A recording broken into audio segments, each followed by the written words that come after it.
రాసిన మొదటి పత్రిక 1వ అధ్యాయము 26వ వాక్యం నుండి కొన్ని మాటలు చదువుకుందాం. సహోదరులారా, మిమ్మును పిలిచిన పిలుపుని చూడుడి. మీలో లోకరీతిని జ్ఞానులైనను గనులైనను గొప్ప వంశం వారైనను అనేకులు పిలువబడలేదు కానీ, ఏ శరీరియు దేవుని ఎదుట అతిశయింపకుండునట్లును జ్ఞానులను సిగ్గుపరచుటకు లోకముల నుండి వెర్రివారిని దేవుడు ఏర్పరచుకుని ఉన్నాడు. బలవంతులైన వారిని సిగ్గుపరచుటకు లోకములో బలహీనులైన వారిని దేవుడు ఏర్పరచుకుని ఉన్నాడు. ఎన్నికైన వారిని వ్యర్థము చేయుటకు లోకములో నీచులైన వారిని, తృణీకరింపబడిన వారిని, ఎన్నిక లేని వారిని దేవుడు ఏర్పరచుకుని ఉన్నాడు. అయితే ఆయన మూలముగా మీరు క్రీస్తు యేసునందు ఉన్నారు. మంచిది. స్థానిక దైవజనులకు, సంఘానికి చేరికుడి వచ్చిన సంఘ బిడ్డలకు, ప్రతి ఒక్కరికి దైవజనులకు, దైవ సేవకురాలకు ప్రభు పేరిట శుభములు, వందనాలు తెలియజేస్తున్నాం. దేవుడు మనల్ని దీవించునుగాక. సరే, మంచిది. సాక్షి భాగంలోనికి వెళ్దాం. నా పేరు శ్యామ్ పాల్ అండి. ఇప్పుడు దేవుని సేవ చేస్తున్నాను సేవకుడిగా. ఆముదాలపల్లి బాపయ్య నగరం అని రెడ్ల కాలనీలో, అలాగుననే తరువాత నిజాంపట్నం ప్రాంతంలో కూడా దేవుని సేవ జరిగిస్తూ ఉన్నా. మరి నిజాంపట్నం ఎంతమంది తెలుసో, నిజాంపట్నం బాపట్ల జిల్లానే. ఇప్పుడు మరి రేపల్లికి దగ్గరలో, బాపట్లకి రేపల్లికి మధ్యలో ఉంటుంది. అక్కడ ఆముదాలపల్లి అనే ప్రాంతంలో నేను పుట్టి పెరిగాను. నా పేరు దేవుళ్ళలోనికి వచ్చాక శ్యామ్ పాల్గా మార్చబడింది, కానీ అంతకుముందు నా పేరు వెంకట సాంబయ్య, ఇంటి పేరు నర్ర. మరి యాదవుల కుటుంబంలోంచి దేవుళ్ళలోనికి రావటం జరిగింది. అయితే మాకు యేసుప్రభు అంటే తెలియదు. ఎవరైనా మా ఇంట్లో ఎవరు దేవుని నమ్ముకున్న వాళ్ళు లేరు, కానీ మా అమ్మగారి తరపున ఎవరో ఒక ముసలమ్మ మాత్రం దేవుణ్ణి నమ్ముకుంది. ఆమె రేడియోలో వాక్యం పెడుతుంటే ఎప్పుడైనా మా అమ్మమ్మ వాళ్ళ ఇంటి దగ్గరికి వెళ్ళినప్పుడు ఆ రేడియోలో వాక్యం వినటమే, అంటే వాళ్ళ ఇంటి దగ్గర నుంచి మాకు వినపడటమే, కానీ యేసుప్రభు అంటే మాకు తెలిసింది కాదు.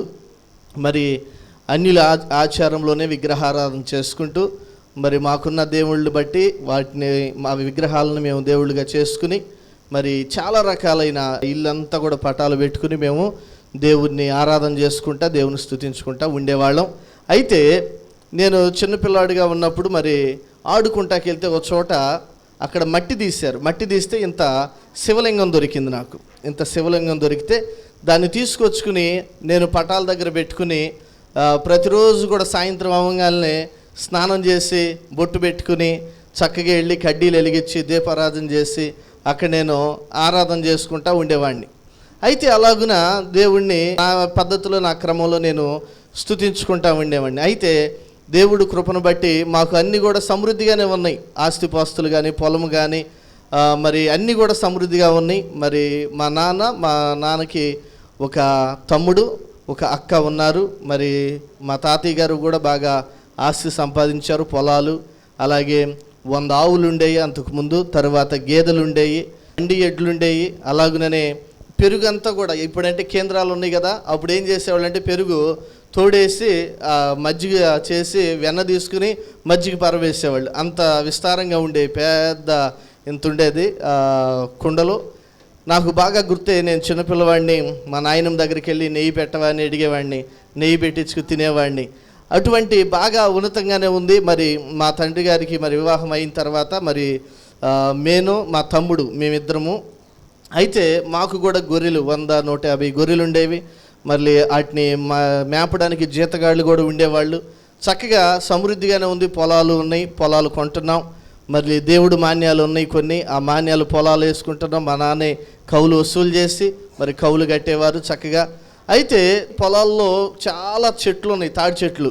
ఒక 10 ఎకరాల పైన పొలాలు. ఆ పొలాల్లో తాడి చెట్లు ఉంటే ఎవరి దగ్గర డబ్బులు తీసుకునే వాళ్ళం కాదు. గౌళ్ళు కొంతమంది వచ్చి ఏం చేసేవాళ్ళు అంటే వాళ్ళే కళ్ళు గీసుకుని వెళ్ళిపోయేవాళ్ళు. వెళ్ళిపోతూ ఉంటే అయితే ఊరినే గీసుకెళ్తున్నారు కదా అని వీళ్ళు కళ్ళు తాగుతూ ఉండేవాళ్ళు, మా నాన్న వీళ్ళు. అయితే ఆ కళ్ళుగా అలవాటు అయిపోయి తర్వాత ఆ కళ్ళుని వీళ్ళు ఏం చేశారంటే, ఒకసారి నేను చిన్న పిల్లవాడిగా ఉన్నాను. అంత పిల్లవాడిగా ఉన్నప్పుడు నేను కూడా ఒకసారి వెళ్ళే పొలం దగ్గరికి వెళ్తే వీళ్ళు ఏం చేస్తున్నారంటే చుట్టూ తాళ్ళు గుబురు ఉంది. ఆ గుబురులోకి వెళ్ళిపోయి కుండలు పెట్టి వాటికి పైపులు పెట్టి రకరకాలుగా ఇంజనీర్ సెక్షన్లో కాపు సారా కాస్తున్నారు. తరువాత ఈ కళ్ళు సాలదన్నట్టు కాపు సారా కాసి తాగుతున్నారు, అమ్ముకోవడానికి కాదు. అయితే ఇది ఎప్పుడంటే ఒక 25-30 సంవత్సరాల క్రితం జరిగిన సంగతి చెప్తున్నా. అలాగున క్రమక్రమంగా తాగుడికి అలవాటు అయిపోయి మా నాన్నగారు కొంచెం ఎక్కువగా తాగుళ్ళు అలవాటు అయిపోయి, మా నాన్నగారి పేరు శివసుబ్రహ్మణ్యం, మా అమ్మగారి పేరు వెంకటరమణ. అలాగే మా నాన్నగారి పేరు ఇప్పుడు జక్కరయ్యగా మార్చబడింది పేరు. అలాగుననే మా అమ్మగారి పేరు జీవమణిగా మార్చబడింది. మా తమ్ముడి పేరు యోహాను. యోహాన్ అనే పేరు ఎందుకు వచ్చిందో మీకు ముందు చెప్తా. మొదటి నుంచి యోహాన్ అనే పేరే. అయితే గమనించండి, అలాగూ త్రాగుడికి కొంచెంగా మా నాన్న అలవాటు అయిపోయి ఇంట్లో ఎప్పుడు సమస్యలు, గొడవలు, కొట్టుకోవడం, తన్నుకోవడం, తిట్టుకోవడం.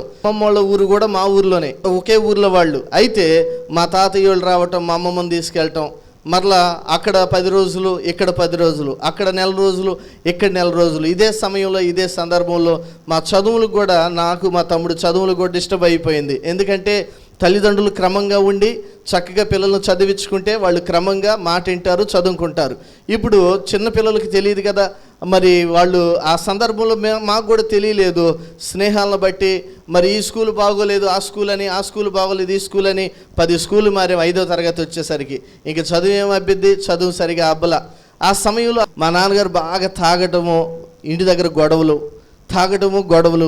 అయితే ఈ యొక్క బాధాకరంలో పొలాలు అమ్మడం మొదలుపెట్టాడు. అంతకుముందు కొనడం ఉండేది, ఇప్పుడు అమ్మడం ప్రారంభించాడు. అలాగుననే నేను ఈ క్రమంలోనే 5వ తరగతి దగ్గర రాగానే నేను చదువు మానేసేసా. నేను ఇక చదువుకోను, బడికి వెళ్ళనని అడ్డం తిరిగితే మా నాన్న అన్నారు, మరి బడికి వెళ్ళినప్పుడు మనకి 100-150 గొర్రెలు ఉన్నాయి, గేదెలు ఉన్నాయి, మరి వీటిని కాస్తా ఉండు, ఇంక జీతగాడు మనకి ఎందుకులే అని చెప్పి జీతగాడిని మానిపించేశాడు. ఇక గొర్రెలు గాయటం మొదలుపెట్టాను నేను. ఆ గొర్రెలు కాస్తూ దగ్గర 2 సంవత్సరాల పాటు గొర్రెలు కాసినప్పుడు ఎంతో కష్టం. మధ్యాహ్నం భోజనం ఉండదు గొర్రెలు కాసేవారికి.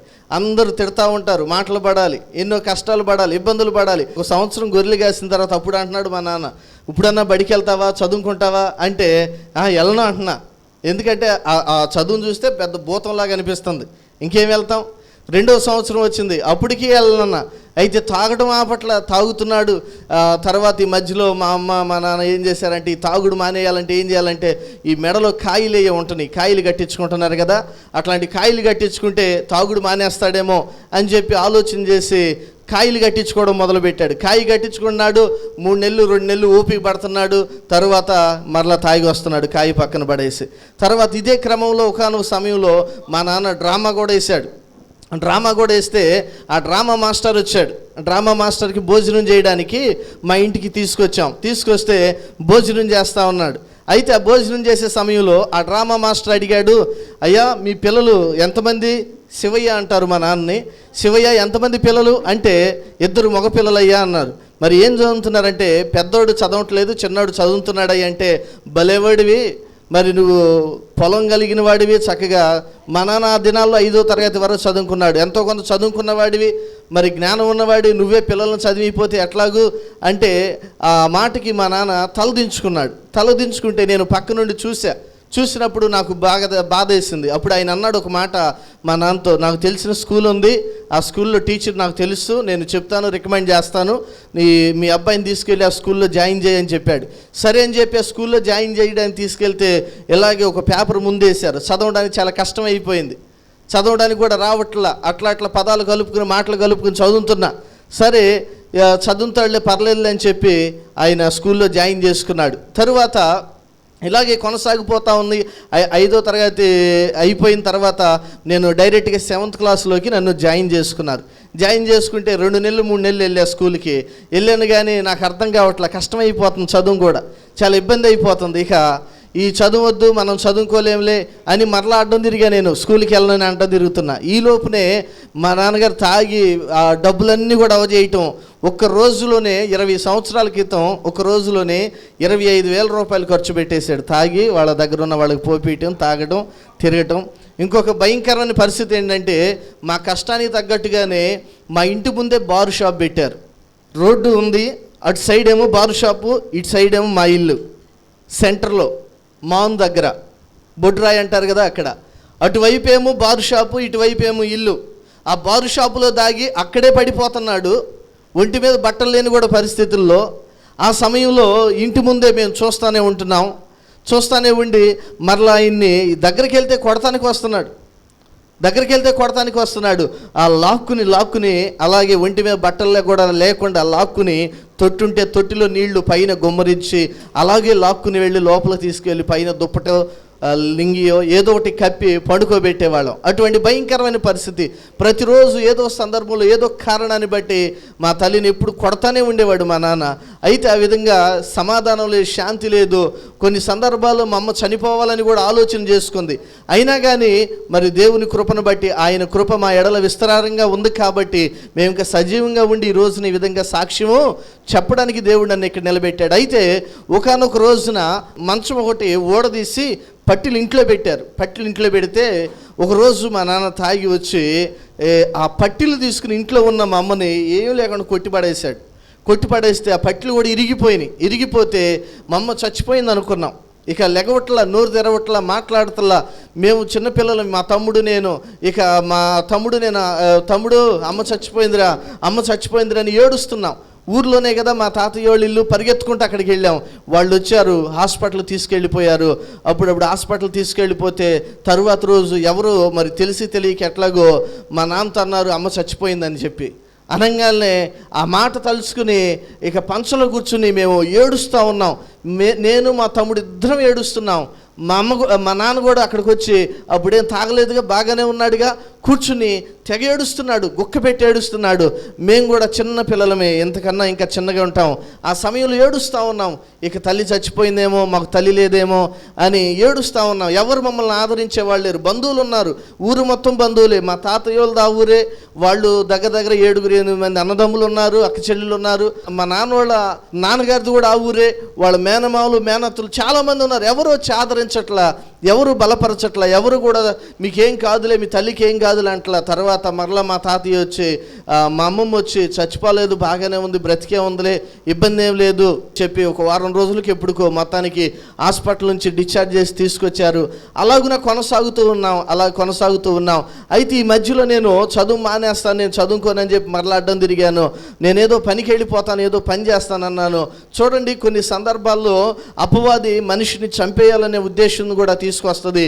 అయితే అది నేను ఇప్పుడు గ్రహించాను. ఆ దినాల్లో నేను ఒక 12-13 సంవత్సరాల వయసులో ఉండగానే 2 సార్లు సూసైడ్ అటెంప్ట్ చేసుకున్నా చచ్చిపోవాలని. ఒకసారి అయితే ఇంట్లో ఉరి పెట్టేసుకున్నా చచ్చిపోదామని. ఆ ఫ్యాన్కి కోక కట్టేసుకుని ఆ మెడకు తగిలించుకున్న. ఈ లోపు చూశారు, ఆ యొక్క తలుపు బద్దలు కొట్టుకుని వచ్చి బయటకు వచ్చి నన్ను బయటికి తీసుకొచ్చేశారు. ఓ సందర్భంలో అయితే 1 లీటర్ కిరసనాయిలు ఉంటే కిరసనాయిలు ఎత్తిపట్టి తాగేసేసాయి. ఇంట్లోనే అందరూ చూస్తుండగానే తాగేసేస్తే డాక్టర్ గారు వచ్చి చింతపండు రసం అయ్యి పోసి ట్యాబ్లెట్లు ఇచ్చి కక్కిచ్చి మరలా బ్రతికించారు. ఒకనొక సందర్భంలో నేను చెరువులో ఈత వేస్తాకెళ్తుండే. మా ఊరు శాటిలైట్ మ్యాప్ అయినా చూడండి మీరు, మా ఊరు ఎంత ఉందో, మా ఊరు పక్కన అంత చెరువు అంత పొడుగుండిద్ది, చాలా పెద్ద చెరువు. ఆ చెరువులో ఒక ఆయన ఏమన్నాడంటే, నేను నిన్ను మెడల మీద పెట్టి తీసుకుని వెళ్ళి మరి ఈ చివరి నుంచి ఆ చివరికి తీసుకెళ్తానన్నాడు. సరే తీసుకెళ్ళాను, ఒక 12-13 సంవత్సరాల వయసులో.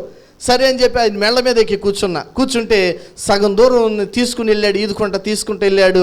సగం దూరం వెళ్ళగానే ఆయనకి మరి ఈదలేకపోయాడు ఏమో కానీ అడ్డం పడి నన్ను కింద వదిలిపెట్టి వెళ్ళిపోయాడు. నాకు ఈత రాదు, ఏమి రాదు, మునిగిపోతున్నా. ఇంకా పైగా చెప్పాలంటే ఆ చెరువు సగంలో నీళ్లు తోడడానికి వాటర్ ట్యాంక్ కోసం అని పెద్ద గొయ్యి తీశారు. అది చాలా లోతుగా ఉంది. నేను ఈ గొయ్యలో పడిపోయి చనిపోయాను అనుకున్నా. ఇక ఈత కొడుతున్నా, కళ్ళు మూస్తున్నా, నాకు ఈత రావట్లే, నాకు చిన్నవాడిని. అయితే నీళ్లు తాగేస్తున్నా, నాకు తెలియలేదు మరి ఎలాగొచ్చానో కానీ అలా కళ్ళు మూసుకుని చేతులు ఆడించుకుంటా ఎట్లన్నా కానీ దేవుడే నన్ను బయటేశాడు. మరి నేను ఎట్లా వచ్చానో నాకే తెలియదు కానీ ఒడ్డును పడ్డా వచ్చి. దేవునికి మహిమ కలుగును గాక. హల్లెలూయా. అదే వ్యక్తి కొన్ని సంవత్సరాల తర్వాత ఆ వ్యక్తి అదే గోతులో పడిపోయి చనిపోయాడు. ఆయన పేరు కాకాణి అంటారు. మీకు అర్థం అవ్వాలంటే ఇక్కడ ఈ సహోదరులు ఉన్నారు, వీళ్ళ ఒక కుమార్తెని మా ఊరు ఇచ్చారు మా సంఘానికి. ఆ ఇంటి పక్కన ఇల్లే కాకాణి అని. ఆయన అదే గోతులో పడిపోయి చనిపోయాడు. ఎవరైతే నన్ను భుజాల మీద తీసుకెళ్ళాడో ఆయన చనిపోయాడు. ఇలాగనే ఉండి కొనసాగుతూ ఉన్నాం. చాలా కష్టాలు, ఇబ్బందులు. ఈ మధ్యలో ఈ బాధలన్నీ పోవాలంటే ప్రార్థన కన్నా వెళ్తే బాధలు పోతాయని మా అమ్మ ఒక చోట మందిరానికి వెళ్తే మూడు వారాలు 2 వారాలు వెళ్ళింది, కానీ నిలబడలా, వచ్చేసింది, వెళ్ళడానికి ఇష్టపడలా. కానీ దైవజనులు అంటే మా అమ్మగారికి బాగా ప్రాణం, ఇష్టం. అందరి ఇళ్ళ దగ్గరికి వెళ్ళి బియ్యం భోజేసి, ఇంకా అంత బియ్యం కలిపి, కొంత డబ్బులు కలిపి దైవజనుడికి ఇస్తూ ఉండేది. పేద స్థితిలో ఉన్నారు, వారు భోంచేయాలి, తినాలి అని ఆ యొక్క పరిస్థితుల్లో అప్పగిస్తూ ఉండేది. తరువాత LEF అనే ఒక మందిరానికి వెళ్ళాం. ఒక మందిరానికి నేను కూడా వెళ్ళి, ఆ సమయంలో చిన్న వయసులో మా అమ్మ మా తమ్ముడిని నన్ను ఇద్దరిని తీసుకువెళ్తే ఒక 3 వారాలు 4 వారాలు వెళ్ళిన తర్వాత బాప్తీసం తీసుకుంటామంటే వాళ్ళు అన్నారు, ఇప్పుడే నీకు బాప్తీసం ఎందుకమ్మా, బాప్తీసం వద్దులే అన్నారు. అలాగనే వెనక్కి పడిపోతూ ముందుకు వెళ్ళలేదు, వెనక్కి తిరిగి వచ్చేసింది. తర్వాత కొన్ని సంవత్సరాల తర్వాత ఈ కష్టాలు, ఈ బాధలు పడలేక అప్పటికే పొలాలు అమ్మేస్తూ ఉన్నాం. 2-3 ఎకరాల దాకా దగ్గర పొలం అమ్మేస్తే ఇక 2 ఎకరాల పొలం ఉంది. ఇక చాలా ఇబ్బందికరమైన పరిస్థితికి వచ్చేసాం. ఒక ఇల్లు కట్టుకున్నాం, డాబా కట్టుకుంటే తిరుపతి వస్తామనుకుని అందరం, తల్లి నలుగురం, మా నాన్న, మా అమ్మ, నేను, మా తమ్ముడు, నలుగురం కూడా తిరుపతి వెళ్ళాము. దేవుడిని దర్శించుకున్నాం, గుండులు కొట్టించుకున్నాం. మరలా అక్కడి నుంచి మొదలైంది గొడవ. అక్కడే కొండ మీదే గొడవ కొట్టుకోవడం మొదలైంది. మా నాన్నేమో CD కొనాలని, మా అమ్మేమో CD కొంటే మన దగ్గర CD ప్లేయర్ లేదుగా, ఎట్ట వేసుకుంటామని. ఇక గొడవ మొదలైంది. అదే చిన్న గొడవ పెద్ద గొడవగా అయిపోయింది. తిట్టుకుంటానే అక్కడి నుంచి ఇంటికి వచ్చేసిన తర్వాత మా అందరం గుండ్లు కొట్టుకున్నాం. ఒక దైవజనుడు వచ్చాడు, మాకు పరిచయం అయ్యాడు. ఇల్లు కట్టే సందర్భంలో మేస్త్రి ద్వారా పరిచయం అయ్యి వస్తూ వెళ్తా ప్రార్థన చేస్తూ ఉన్నాడు. అయితే ఆ సమయంలో ఇక ఈ బాధలన్నీ పడలేం, ఈ కష్టాలు పడలేం, ఈ ఇబ్బందులు పడలేమని చెప్పి ఇక చివరికి ఎక్కడికి వెళ్ళినా మనకి అవకాశం లేదు, ఈ త్రాగుడనే వ్యసనం నుంచి బయటపడే అవకాశం లేదని చెప్పి మా అమ్మ మళ్ళీ ప్రార్థనకి వెళ్ళటం మొదలుపెట్టింది. వెళ్తే 2 వారాలు వెళ్ళింది, 3 వారాలు వెళ్ళింది, 4 వారాలు వెళ్ళింది. 4వ వారం వెళ్ళిన తర్వాత వచ్చి బాప్తీసం తీసుకుంటానంటుంది. మా నాన్న అంటున్నాడు, వెళ్తున్నావు కానీ బాప్తీసం ఎందుకు తీసుకుంటావు, తీసుకోబాక అన్నాడు. కాదు, నేను తీసుకోవాల్సిందని చెప్పి బాప్తీసం తీసుకున్న తర్వాత అలాగుననే ఒక 6 నెలల పాటు కొనసాగి మందిరానికి వెళ్ళింది. తరువాత మా నాన్న కూడా ఈ మధ్యలో అప్పుడప్పుడు ప్రార్థనకి వెళ్తూ వస్తూ ఉన్నాడు. 6 నెలల తర్వాత మా నాన్న కూడా బాప్తీసం తీసుకోవడం జరిగింది. దేవునికి మహిమ కలుగును గాక. హల్లెలూయా. చూడండి, త్రాగుడు, సిగరెట్లు, రకరకాల బీడీలు తాగుతూ మా ఇల్లంతా కూడా ఒక భయంకరమైన ఇల్లులాగా ఉండేది. అసలు ఎంతో దరిద్రంగా ఉండేది. అటువంటి పరిస్థితుల్లో దేవుని నమ్ముకున్నారు మా అమ్మ, మా నాన్న. నాకైతే దేవుడి మీద అంత ఇంట్రెస్ట్గా లేదు. ఇంట్రెస్ట్గా అంటే కుర్రోళ్ళతో తిరుగుతూ ఉండేవాడిని. యవ్వనస్తులు ఎప్పుడు కూడా 10 మంది నాతో కలిసి తిరుగుతూ ఉండేవాళ్ళు. అందుకని చెప్పి ప్రార్థన కంటే నాకు అంత ఇష్టంగా ఉండేది కాదు. మా అమ్మ, మా నాన్న చక్కగా తెల్ల బట్టలు కట్టుకుని ప్రార్థనకి వెళ్తుంటే పాస్టర్ గారు వెళ్తున్నారని ఎక్కిరిచ్చిన వాడిని నేను. దేవునికి స్తోత్రం. హల్లెలూయా. అయితే ఆ సందర్భంలో ఎక్కిరిచ్చాను, ఎన్నోసార్లు దూషణ మాట్లాడినాను, తిట్టాను. అయినా బతిలాడి చక్కగా ప్రార్థనకు నన్ను కూడా అప్పుడప్పుడు తీసుకెళ్తూ ఉండేవాళ్ళు.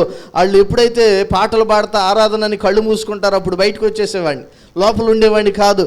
తరువాత మరలా మా నాన్న వెతుక్కుంటూ ఎక్కడున్నాడని చెప్పి మరలా తీసుకొచ్చి కూర్చోబెట్టేవాడు, భయం చెప్పేవాడు. అయినా కానీ నేను దేవుని మందిరంలో ఉండడానికి ఇష్టపడేవాడిని కాదు. ఎప్పుడు కూడా యవ్వనస్తులు తిరుగుతూ ఉండేవాడిని. అయితే ఒకనొక సమయంలో 7th క్లాస్ అయిపోయింది. 7th క్లాస్లో అసలు పాస్ అవును అన్న పరిస్థితుల్లో ఉన్నవాడిని. మరి ఎట్లాగో వాళ్ళు చెప్పిన క్వశ్చన్ని బట్టి చదువుకుని 375 మార్కులతో పాస్ అవడం జరిగింది. దేవునికి మహిమ కలుగును గాక. అప్పుడు వాళ్ళందరూ అన్నారు, నువ్వు సరిగా స్కూల్కి వెళ్లకుండా ఇలా చదివి ఇలా రాస్తేనే 360 మార్కులు అంటే ఫస్ట్ క్లాసు, 376 మార్కులు వచ్చినాయి, నీకు ఫస్ట్ క్లాస్ వచ్చింది, నువ్వు చదవగలుగుతావు, చదువు అని అందరూ నన్ను అప్పుడు ఎంకరేజ్ చేశారు. అప్పుడు క్రమంగా కొద్దిగా ప్రార్థనకి వెళ్ళటం మొదలుపెట్టా. అయితే తరువాత దేవుడు అనూహ్యంగా మా జీవితాల్లో ఎన్నో మేలులు చేస్తూ వచ్చాడు.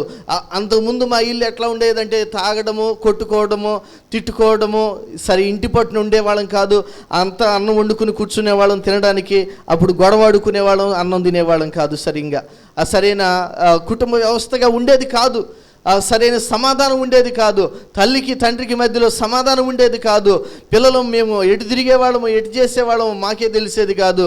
తినటానికి ఉన్నాయి, ఉండటానికి ఉంది, మంచి పొలాలు, ఆస్తులు అన్నీ ఉన్నాయి, మంచి ఊర్లో మంచి పేరు ఉంది, అన్నీ ఘనంగానే ఉన్నాయి. కానీ మరి సమాధానం ఉండేది కాదు, కుటుంబ వ్యవస్థ సరిగా ఉండేది కాదు. అయితే దేవుని కృపను బట్టి దేవుని ఎప్పుడైతే మేము నమ్ముకున్నాం, 2005 నుంచి వెళ్తూ ఉండేవాళ్ళము. 2007లో మా అమ్మ బాప్తీసం తీసుకుంది. తరువాత 2 సంవత్సరాలు అయిపోయింది. నేను 10వ తరగతికి వచ్చాను. 10వ తరగతి కూడా పాస్ అయ్యాను. సెకండ్ క్లాస్లో 335 మార్కులతో పాస్ అయ్యాను. ఇంగ్లీష్ అంటే నాకు చాలా భయం. 35 మార్కులతో పాస్ అయ్యా ఇంగ్లీష్ మీడియంలో. ఇంగ్లీషు తరువాత నేను చదువుకుంటూ ఉన్నాను. తరువాత నన్ను ఎంకరేజ్ చేస్తూ ఉన్నారు మంచిగా, దైవజనులు కానీ, కుటుంబం కానీ, సంఘ బిడ్డలు కానీ ఎంకరేజ్ చేస్తూ ఉంటే నేను intermediate MPC group English medium తీసుకుంటే బాగా చదువుకున్న వాళ్ళే కష్టం ఆ సబ్జెక్ట్ లాగడం. అయితే నన్ను తీసుకెళ్ళి అక్కడ వేశారు. అప్పుడు దాకా తెలుగు మీడియం, ఇంగ్లీష్ అంటే మహాభయం. బోర్డర్లో 1 మార్కుతో దాటా. అయితే ఆ సమయం చూడండి, తెనాలి వివేక కాలేజీలో ఇంటర్మీడియట్ జాయిన్ అవ్వడం జరిగింది. ఇంటర్మీడియట్ జాయిన్ అయ్యాను. మరి దేవుని కృపను బట్టి అక్కడ ఇంటర్మీడియట్లో కూడా ఏ సబ్జెక్టు ఫెయిల్ అవ్వకుండా క్రమంగా మరి ఇంటర్మీడియట్ అంతా కూడా కంప్లీట్ చేసుకుని మరలా ఫస్ట్ క్లాస్లో ఇంటర్మీడియట్ కూడా పాస్ అవటం జరిగింది. తరువాత మంచి ఉద్యోగం పెట్టుకోవాలని, ఉద్యోగానికి వెళ్ళాలని నేను ఆర్మీ అని, ఎయిర్ ఫోర్స్ అని, నావీ అని రకరకాల వాటికి ప్రిపేర్ అవుతూ నేను ఉద్యోగ ప్రయత్నాలు చేస్తూ ముందుకు వెళ్తూ ఉంటే ఎక్కడ ఉద్యోగానికి అని వెళ్తున్నా ఒకసారి వైజాగ్లో నావల్ బేస్లో ఎగ్జామ్ రాయడానికని వెళ్ళాను. ఆ రాత్రి రూమ్ తీసుకుని అక్కడ పండుకుని ఉన్నాం. ఆ రాత్రికాల సమయంలో కలలో నాకు ఒక దర్శనం కనపడుతుంది. ఏంటంటే ఒక చెట్టు కనపడుతుంది. ఆ చెట్టు దగ్గర నేను నిలబడి ఉన్నాను. ఇలాగే కొంతమంది మనుషులుంటే వాళ్ళతో వాక్యం చెప్తున్నా. నేను వాళ్ళకి వాక్యం చెప్తుంటే ఆ యొక్క ఎగ్జామ్లోకి వెళ్ళాను. ఎగ్జామ్ అంతా మనకి తెలిసిన పేపర్ లాగే ఉంటుంది, కానీ 1-2 మార్కుల్లో డిస్క్వాలిఫై అయ్యి వెనక్కి తిరిగి వస్తున్నా. తరువాత అలాగుననే మరలా ఆర్మీ కోసం ప్రయత్నం చేశాను. ఆర్మీ కోసం ప్రయత్నం చేసినా కానీ రన్నింగ్ కూడా నాతో పాటు నేర్చుకున్న వాళ్ళు, నేను నేర్పిన వారు క్వాలిఫై అయిపోయి వెళ్ళిపోతా ఉన్నారు. ఇప్పుడు ఇట్లా ఉన్నాను, కానీ అప్పుడు చాలా సన్నగా ఉండేవాడిని. అయితే జాగ్రత్తగా గమనించండి. అయితే మరి అలాగున వెళ్ళిన ప్రతి దాంట్లో కూడా దాంట్లో వెనక్కి తిరిగి వస్తా ఉన్నా. అయితే మా సంఘంలోంచి కూడా మా అమ్మమ్మ ఒక ఆమె ఉంది. ఆమె ఏం చేసిందంటే, మా అమ్మమ్మ వాళ్ళ చెల్లెలు, ఆమె మా అమ్మమ్మే కదా. అయితే ఆమె ఏం చేసింది అంటే ఒకసారి చెప్పింది, అయ్యా నాతో చెప్పాల, మా అమ్మోళ్ళతో చెప్పింది, మరి పిల్లోడిని ఏం చేయాలనుకుంటున్నారు, మరి ఆయన ఎక్కడికి వెళ్తున్నా మరి వెనక్కి తిరిగి వస్తున్నాడు, నేను ప్రార్థన చేస్తే ఆ పిల్లోడు దేవుని సేవకుడైనట్టుగా దేవుడు నాకు చూపిస్తున్నాడు, ఒక చెట్టు కింద నిలబడి ఆయన వాక్యం చెప్తుంటే అనేక మంది వింటున్నారు అని చెప్పినట్లుగా ఆమె ఆ యొక్క సాక్ష్యం చెప్పింది. ఆ కళను చెప్పినప్పుడు ఆ మాట మా అమ్మ నాతో చెప్పలా. నేను కూడా ఏదో ఒక ఉద్యోగం అని చెప్పి 1-2 సంవత్సరాలు ప్రయత్నం చేశా. ఎంతగానో ప్రయత్నం చేసి ముందుకెళ్తూ ఉన్నాను, కానీ వెనక్కి వచ్చేస్తా ఉన్నా. ముందుకెళ్తున్నాం కానీ ఏదో ఒక చివరి క్షణంలో వెనక్కి వస్తున్నా. గుంటూరులో ఆర్మీ భర్తీ ఉంది. 3 రోజుల్లో మరి ఆ యొక్క రన్నింగ్కి వెళ్ళాలి. కాజీపాలెం ప్రాంతంలో నేను ఆర్మీ రన్నింగ్ కోసం ప్రాక్టీస్ చేయడానికని గ్రౌండ్కి వెళ్ళి అక్కడ రూమ్ తీసుకుని ప్రాక్టీస్ చేస్తూ ఉన్నాం. ప్రాక్టీస్ చేస్తూ ఉంటే ఆ సమయంలో నేను కలలో, ఆ రాత్రిపూట కలలో ఇంకా 3 రోజుల్లో ఆర్మీలో నేను ఆ యొక్క రన్నింగ్లో పార్టిసిపేట్ చేయాలి. అయితే ఆ సమయంలో మరి కలలో ఆ రాత్రిపూట నాకేమొచ్చిందంటే, గ్రౌండ్లో నేను ఒక్కడనే పరిగెత్తుతుంటే తెల్లటి మైదానం, అందరూ వెనకున్నారు, నేను ఒక్కడనే ముందున్నా. అసలు ఎట్లా ఉంది అంటే క్రిస్టల్ క్లియర్గా ఉంది, తెల్లగా ఉంది. ఉప్పు మైదానం ఎట్లా ఉంది అట్లా ఉంది. నేను పరిగెత్తుతూ ఉన్నప్పుడు నా కాళ్ళకి ముళ్ళు గుచ్చుకున్నాయి.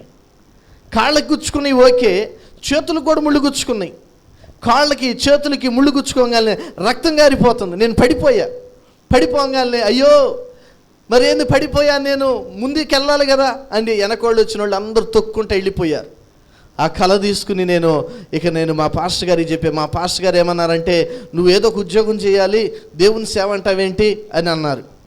అంటే ఇక లాభం లేదని చెప్పి ప్రార్థన చేస్తూనే ఉన్నా. ఒక 40 రోజులు ఉపవాసం ఉండి ప్రార్థన చేయాలని తీర్మానం చేసుకుని ప్రార్థన చేస్తున్నా.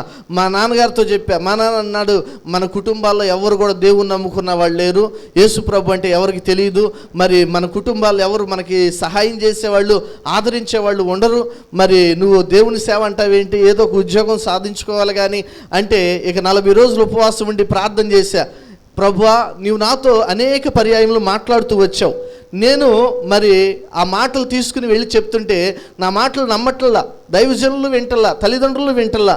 నేను సేవకి వెళ్ళిపోదామంటే ఎవరు కూడా నాకు సపోర్టు చేయట్లా. నేను మాట్లాడితే కాదు, నువ్వే మాట్లాడు ప్రభువా, నువ్వు మాట్లాడితే వాళ్ళకి తెలిసిద్ది. దయచేసి మా నాన్నగారితో మాట్లాడు, డివిజన్తో మాట్లాడు, ఇంకా ఎవరైతే ఆటంకంగా ఉన్నారో వాళ్ళతో నువ్వు మాట్లాడు ప్రభు అని మా నాన్నగారు కూడా ప్రార్థన చేసుకున్నారు. ప్రార్థన చేసుకుని మరి ఉపవాసం ఉండి, పిల్లోడు ఇట్లా చెప్తున్నాడు కదా ఏంటి పరిస్థితి అని చెప్పి ఉపవాసం ఉండి ప్రార్థన చేస్తే, దేవా నువ్వు నాకు చూపించు, నువ్వు గనక నిజంగా మరి నా బిడ్డను సేవకు గన పిలిస్తే, నువ్వు గనక చూపిస్తే నేను పంపిస్తానయ్యా అని చెప్పి అనుకుని ఉపవాసాలుండి ప్రార్థన చేస్తూ ఉన్నప్పుడు ఒకానొక సమయంలో ఒక పాక కనపడుతుందంట. ఆ పాకలోకి వెళ్ళి గొర్రెలు అనేకం ఉన్నాయంట. అక్కడ నేను గొర్రెలకి కాపు కాస్తా ఉన్నానంట. అయితే ఆ సమయంలో గమనించుకున్నాడు, ఇది దేవుని చిత్తమే కానీ మరొకటి కాదని. మరలా పక్కన ఇంకొక దొడ్డి ఉందంట. ఆ దొడ్డిలో చిన్న గొర్రెలు పెద్ద గొర్రెలు చాలా ఉన్నాయంట. అటన్నిటిని బట్టి కూడా ఇక దేవుని చిత్తమే ఉంది కానీ ఇది వేరొకటి కాదని చెప్పి ఒక తీర్మానం చేసుకుని నువ్వు సేవకి వెళ్ళిపోయా అని చెప్పాడు. హైదరాబాద్ మన్నా బైబిల్ కాలేజీలో మరి తర్ఫీదు అవ్వడానికి వెళ్ళా. నేను మా పాస్టర్ గారు ఇద్దరం కూడా వెళ్ళాం. వెళ్ళినప్పుడు అక్కడికి వెళ్ళిన తర్వాత మరి ఆ దైవజనులు అన్నారు, నువ్వు వచ్చేటప్పుడు జాయిన్ అయ్యాను, జాయిన్ అయిన తర్వాత మరలా ఇంకొకసారి కాలేజీకి వెళ్ళాలి కదా, వెళ్ళేటప్పుడు నువ్వు మరలా ఇంటికి వెళ్తావు, తిరిగి వచ్చేటప్పుడు ఒక టెస్ట్ మనీ తీసుకురామని చెప్పాడు. టెస్ట్ మనీ అంటే నాకు తెలియదు. టెస్ట్ మనీ అంటే సాక్ష్యం. టెస్ట్ మనీ అంటే డబ్బులు అనుకున్నా, మనీ అని ఉంది కదా, టెస్ట్ మనీ అంటే మనీ అనుకుని వచ్చేటప్పుడు టెస్ట్ మనీ తీసుకురామంటే ఎంత తీసుకురావాలయ్యా అని అడిగా. మా పక్కనున్న మా పాస్టర్ గారు అంటున్నాడు, టెస్ట్ మనీ అంటే డబ్బులు కాదు, సాక్ష్యం, వచ్చేటప్పుడు పేపర్ మీద సాక్ష్యం రాసి తీసుకురామని చెబుతున్నారు అని చెప్పినప్పుడు మరి ఆ సాక్ష్యం తీసుకుని వెళ్ళాను. కాలేజీలో జాయిన్ అయ్యాను. వెళ్ళిన తర్వాత మరి ఇంటి దగ్గర సుఖంగా పెరిగాను, సమృద్ధిగా తిన్నాం, చక్కగా ఆహారం ఉండేది, ఇంట్లో ఎప్పుడు ఏ కొదువు ఉండేది కాదు. దేవుని నమ్ముకున్నాక అన్నీ సమృద్ధిగా ఉండేవి. అక్కడ కాలేజీకి వెళ్తే తినడానికి సరైన తిండి ఉండేది కాదు. 3 సంవత్సరాల పాటు ఉప్మానే. సేవకురాలు ఇక్కడ ఉందో తెలుసా ఆమెకి. నీళ్ళు అక్కడికి వెళ్తే నీళ్ళే ఉండేవి. అన్నం ఉండేది, అన్నం కూడా ఇంతలావు బియ్యం, నీళ్ళు ఉండేవి. ఆ చారు తేరుకునుండే చక్క తేటగా ఉండేవి నీళ్లు. అవి పోసుకుని తినలేక ఒక్కో సమయంలో తిరిగి వచ్చేవాళ్ళం. అప్పుడు నేను కనీసం 30 కేజీలు వెయిట్ కూడా తగ్గిపోయి, అసలు నన్ను 6 నెలల తర్వాత నన్ను ఎవరు గుర్తుపట్టలా. నువ్వేనా అన్నారు. తరువాత అలాగనే 3 సంవత్సరాలు తర్ఫీదు చేశాను. 1 సంవత్సరం అయిపోయిన తర్వాత 2వ సంవత్సరం స్టార్ట్ అవుతుందనగా మా తల్లిదండ్రులు ఇంటి దగ్గర ఒక అమ్మాయిని చూశారు. ఏం చేశారంటే, అయ్యా నువ్వు ఈ అమ్మాయిని పెళ్లి చేసుకోవాలన్నారు. నా ఆలోచన, నా ఉద్దేశం ఏంటంటే, బైబిల్ తెలియదు నాకు సపోర్ట్ చేసేవాళ్ళు లేరు, జ్ఞానం లేదు, వాక్యం తెలియదు. ఏదైనా ఒక 5-6 సంవత్సరాల పాటు వాక్యాన్ని బాగా నేర్చుకుని తర్ఫీదు బాగా పొందుకున్న తర్వాత, ఏదైనా సంఘం స్థిరపడిన తర్వాత నేను పెళ్లి చేసుకోవాలి, అప్పుడు దేవుని సేవలో మరి పెళ్లి చేసుకుని అప్పుడు ముందుకు వెళ్ళాలని ఆలోచన. నేనేమంటున్నా అంటే వద్దంటే ఒక మాట అన్నారు, ఎట్లన్నా సరే కవిచ్చైనా సరే నాకు పెళ్లి చేయాలనే ఉద్దేశంతో, ఇప్పుడే మా మాట వింటలే, తర్వాత నువ్వు మా మాట వింటావో లేదో అన్నారు. అమ్మా అది కాదు, నా పరిస్థితి ఇది, నా ఆలోచన ఇది, దేవుళ్ళో సరిగా ఎదగకుండా నేను ఇప్పుడు పెళ్లి చేసుకుని కాపురం అని కుటుంబం అని నేను ఎలాగో ముందుకు వెళ్ళగలను అని చెప్పి వాళ్ళతో అంటే, సరే ప్రార్థన చేస్తాను అని చెప్పి వెళ్ళిపోయి 6 నెలల పాటు దేవుని సన్నిధిలో ఉండి ప్రార్థన చేస్తూనే, నా తర్ఫీదులో ముందుకు వెళ్తూనే ప్రార్థన చేస్తూ ఉన్నాను. ఆ సమయంలో దేవుడు తెల్లవారుజామున 2 గంటల సమయంలో యోబు గ్రంథంలోంచి ఒక మాట ద్వారా దేవుడు నాతో మాట్లాడాడు. ఆ మాటను బట్టి నేను ఆ యొక్క అమ్మాయిని పెళ్లి చేసుకోవడానికి ఇష్టమే అని చెప్పి పొద్దున్నే ఫోన్ చేసి అమ్మా నేను అమ్మాయిని చేసుకోవడం నాకు ఇష్టమే, మీరు మాట్లాడండి అన్నప్పుడు మరి అమ్మాయిని మాట్లాడారు. మరి ఆమె పేరు ఎస్తేర్ రాణి, మరి సేవకురాలు, మరి అదే మా గ్రామంలోనే మరి స్త్రీ. అయితే మరలా నేను 1 సంవత్సరం తర్ఫీదు అయిపోయింది. తర్వాత ఆమెను కూడా ట్రైనింగ్ చేయించాలని తీసుకొచ్చాను.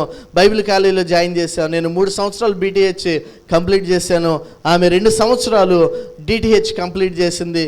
చక్కగా ఇద్దరం కూడా గ్రాడ్యుయేషన్ తీసుకుని చివరి 6 నెలల ప్రాంతంలో మాకు ఒక దైవజనులు సువర్ణరాజు పాస్టర్ గారు ఒక ఆయన ఉన్నారు, టీచింగ్ చేయడానికి వచ్చేవారు. ఆయన చెప్పారు, మరి తర్ఫీదు అయిపోయింది, వెళ్తున్నారు మీరందరూ, ఎక్కడ సంఘాలు స్థాపిస్తారు, ఎట్లా చేస్తారు అని అన్నప్పుడు, ఆ సమయంలోనే ప్రార్థన చేసుకోండి, ఉపవాసాలు ఉండండి, ప్రార్థన చేసుకోనండి, దేవుడు మాట్లాడే దేవుడు కదా, ఎక్కడికి వెళ్ళాలో, ఏం చేయాలో, ఎక్కడ సేవ చేయాలో దేవుడు మాట్లాడతాడు అన్నప్పుడు మరి దేవుని చిత్తాన్ని బట్టి 6 నెలల పాటు మేము ప్రార్థన చేసుకుంటూ ఉపవాసాలుండి 40 దినాలు గడుపుతా దేవుని సన్నిధిలో దేవుని పాదాలు పట్టుకుని అడుగుతుంటే ఒక ప్రాంతాన్ని దేవుడు మాకు చూపించాడు. తరువాత మరలా నేను అది కన్ఫర్మ్ కాదని మా దైవజనుడి దగ్గరకు వచ్చి నేను ఆ ప్లేస్ చెప్పకుండా నా పట్ల మీకు ఏమైనా దర్శనం కలిగి ఉన్నారా ఏంటి ప్రభువా, ఏంటి అయ్యగారు అని అడిగినప్పుడు పలానా ఏరియా అని చెప్పాడు. ఆ ఏరియా ఈ ఏరియా 2 మ్యాచ్ అయినాయి. తర్వాత 3 సంవత్సరాలు ట్రైనింగ్ అయిపోగానే అక్కడి నుంచి ఆ ఏరియాకి వచ్చాం, సేవ ప్రారంభించాం. అలాగునని మా గ్రామంలో కూడా దేవుని సేవ చేయాలని దేవుడు మాతో మాట్లాడుతూ వచ్చినప్పుడు మరి అక్కడ దేవుని మందిరాన్ని కట్టడానికి ప్రారంభించినప్పుడు మా దగ్గర ఏమీ డబ్బులు లేవు. డబ్బు లేని పరిస్థితుల్లో ఒక 2 ఎకరాల పొలం ఉంది. అయితే ఆ మందిరాన్ని ప్రారంభించి కడుతూ ఉంటే దగ్గర 15 లక్షల రూపాయల డబ్బులు అయిపోయినాయి. ఆ సమయంలో ఏం చేయాలో మాకు తెలియని పరిస్థితిలో 2 ఎకరాల పొలం ఉంటే ఒక ఎకరం పొలం నాది, 1 ఎకరం పొలం మా తమ్ముడిది అని చెప్పారు మా తల్లిదండ్రులు. 1 ఎకరం పొలం అమ్మేసి ఆ మందిరానికి ఉన్న అప్పులన్నీ కూడా తీర్చడం జరిగింది. అయితే మందిరం ప్రారంభించే ముందు దానికి ముందు ఇంటిలో ప్రార్థన పెట్టాం. మా తల్లికి మా తండ్రికి 2-3 వారాల పాటు వాక్యం బోధించా. తరువాత మా తల్లి వెళ్ళి చిన్న పిల్లల్ని, ఇటువంటి పిల్లల్ని తీసుకొచ్చి కూర్చోబెట్టేది. ఇంటి పక్కన ఉన్న ముసలిములు పిలుచుకొచ్చి కూర్చోబెట్టినప్పుడు అక్కడ సేవ ఇంట్లోనే ఒక 7-8 మంది, 10 మంది, 20 మంది అట్లా యాడ్ అవుతూ ఉన్నారు. ఆ సమయంలో దేవుడు మాట్లాడినప్పుడు మందిరం కూడా మేము ఇంటి దగ్గరే కట్టడం జరిగింది. మీ దైవజనులు కూడా వచ్చారు, మందిరాన్ని చూశారు. కొందరు ఇక్కడ ఉన్నవారు వచ్చారు, చూశారు. అయితే ఆ మందిరంలో సేవ పరిచర్య ప్రారంభించి చేస్తూ ఉన్నాం. ఇప్పుడు దగ్గర మన సభలు పెట్టాం. 4వ నెలలో 10, 11, 12 తారీఖుల్లో దేవుని కృపను బట్టి 2 రక్షణ పొందారు. మొత్తం ఇప్పుడు దగ్గర 70 మంది రక్షణ పొందారు. దేవుని సేవ పరిచర్య ముందుకి సాగుతూ వెళ్తుంది. దేవుడు అంచెలంచెలుగా క్రమంగా ఆశీర్వదించుకుంటూ వచ్చాడు. మందిరం కట్టేటప్పుడు అన్యులు మా గ్రామంలో వాళ్ళు ఎందుకు మందిరం కట్టుకున్నారు, ఎందుకు వీళ్ళకి పని లేదు అన్నట్టుగా అనుకున్నారు. మరి అయితే సపోర్ట్ చేసిన వారు ఎవరు లేరు. మేమే కష్టపడి ప్రయాసపడి మందిరం కట్టుకున్నాం. అయితే 1 సంవత్సరం అయిన తర్వాత 2వ సంవత్సరంలో మా గ్రామంలోంచి ఒక్కొక్కరికి దయ్యాలు వదిలిపోవటము, రోగాలు తగ్గిపోవటం, కష్టాలు పోవడాన్ని బట్టి చాలామంది విశ్వాసంతో నమ్మకంతో ఆ సంవత్సరంలో 22 మంది గేదెలు పాలు తీసుకొచ్చారండి. 22 మంది. అంతకుముందు గేదెలుంటే 1-2 సార్లు జున్ను తినేవాళ్ళం. 22 రోజులు జున్ను తింటానే ఉన్నాం. దేవునికి స్తోత్రం, హల్లెలూయా. దేవుడు మమ్మల్ని సమృద్ధిగా ఆశీర్వదిస్తూ దీవించుకుంటూ వచ్చాడు. అయితే ఏ ఇంగ్లీష్ అయితే ఇబ్బందిగా, కష్టంగా, బాధగా భరించానో మరి దేవుని కృపను బట్టి ఆ ఇంగ్లీష్ చక్కగా నేర్చుకుని ఇప్పుడు తర్జుమా చేయడం కూడా దేవుడు నాకు అవకాశం ఇస్తూ ఉన్నాడు. దేవునికే మహిమ కలుగును గాక. కొన్ని ప్రాంతాల్లో, కొన్ని స్థలాల్లో ఎవరైతే టెస్టిమనీ అడిగారో దైవజనులు తీసుకురామంటే డబ్బులు కావాలని అన్నాను. ఆయన పైన ఉన్న అధికారి రాజీవ్ సార్ అని ఒక ఆయన ఉన్నారు. ఆయనకే ట్రాన్స్లేషన్ చేయడానికి దేవుడు నన్ను నిలబెట్టుకున్నాడు. దేవునికే మహిమ కలుగును గాక. అందుకే ఒక వాక్యం చదివి వినిపించాను కదా, జ్ఞానులను సిగ్గుపరచడానికి దేవుడు లోకంలో ఉన్న వెర్రి వారిని ఏర్పాటు చేసుకుంటానని దేవుడు మాట్లాడుతూ ఉన్నాడు. ఇప్పుడు పక్కనే బాపినగరం అనే ఒక ప్రాంతంలో దేవుని పరిచయం చేస్తున్న రెడ్డిల కమ్యూనిటీ మధ్యలో ఒక 20 మంది అట్లా దేవుని సన్నిధికి వస్తూ ఉన్నారు. ఒక 10 మంది దేవుని నమ్ముకున్న వారు ఉన్నారు. అలాగే నిజాంపట్నం ప్రాంతంలో కూడా కొన్ని గృహాలు దర్శిస్తూ పరిచర్య చేస్తూ ఉన్నాను. దేవుడు మమ్మల్ని విడిచిపెట్టలేదు. నన్ను, నా భార్యను ప్రేమించి దేవుడు 2 కుమార్తెలను ఇచ్చారు. చక్కగా నా భార్య చక్కగా సేవ చూసుకుంటారు. నేను ఇక్కడ ఒకవేళ లేకపోయినా కానీ ఆమె పాటలు పాడిద్ది, వాక్యం చెప్పిద్ది, పరిచర్య చేసిద్ది. వచ్చిన వారందరినీ గౌరవంగా చక్కగా క్రమంగా పలకరించుకుంటూ పరిచర్య చేసే జ్ఞానం దేవుడు మరి ఆమెకి ఇచ్చారు. చక్కని 2 కుమార్తెలు కూడా దేవుడు ఇచ్చారు. మా తమ్ముడు కూడా నాకు మంచి సపోర్ట్గా ఉండి పరిచర్యలో ఉంటారు. అలాగే మా తల్లిదండ్రులు ఇద్దరు కూడా ఎంతో ప్రయాసపడి కష్టపడి దేవుని సేవలో నాకు తోడుగా ఉండి పరిచర్యలో ముందుకు వెళ్తూ ఉన్నాం. దేవుడు ఇంకా ఆశీర్వదిస్తూ ఉన్నారు. ఇంకా ఆశీర్వదించాలని, అనేక ప్రాంతాల్లో దేవుని సేవలోనికి నేను వాడబడాలని, వెళ్ళాలని మీరందరూ కూడా అనుదిన ప్రార్థనలో జ్ఞాపకం చేసుకోండి. నా పేరు శ్యాంపాలు. ఆముదాలపల్లిలో కల్వరి మార్గం మినిస్ట్రీస్ అనే పరిచర్య జరిగిస్తూ ఉన్నాను. ఆ పరిచర్య నిమిత్తం, నా నిమిత్తం, మా కుటుంబం నిమిత్తం, మా సంఘం నిమిత్తం మీరందరూ కూడా ప్రార్థన చేయండి. దేవుడు ఇచ్చిన సాక్ష్యాన్ని మన వినికిడిలో ఆశీర్వదించును గాక. ఆమేన్.